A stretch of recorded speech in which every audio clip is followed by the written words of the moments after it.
ECI तो BJP का agent है ही है, घोषित रूप से है। हमने दिल्ली के अंदर ये सारे प्रमाण दिए थे, हमने ये सब कुछ बताया था जो आज राहुल गांधी जी बता रहे हैं, तब राहुल गांधी जी और कांग्रेस पार्टी नहीं बोले।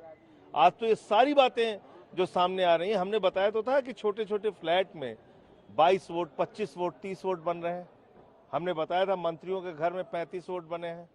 हमने बताया था बीजेपी के कार्यकर्ताओं ने वोट कटवाने के लिए हजारों हजार वोट की एप्लीकेशन फॉर्म 7 भरा है। तो ये सारे तथ्य, ये सारी जानकारी हमने उस वक्त भी दिया था।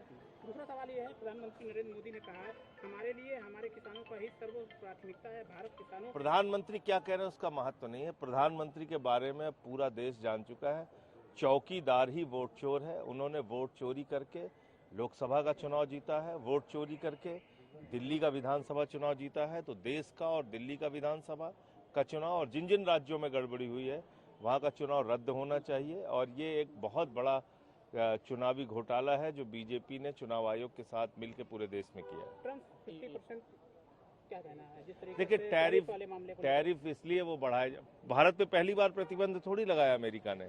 70 के दशक में लगाया, 90 के दशक में लगाया, 2008 में लगाया। तब के प्रधानमंत्री क्या चुपचाप बैठे हुए थे घर में? भाई उस समय भी तो बाहर निकल के बोलते थे ना, और मुकाबला करते थे सारी परिस्थितियों का।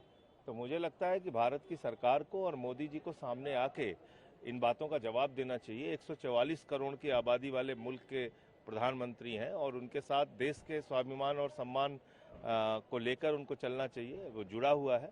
और अगर प्रधानमंत्री इस तरह से दब्बू और डरपोक प्रधानमंत्री के रूप में अपने आप प्रस्तुत करेंगे तो मुझे लगता है कि इसी का फायदा ट्रंप उठा रहा है।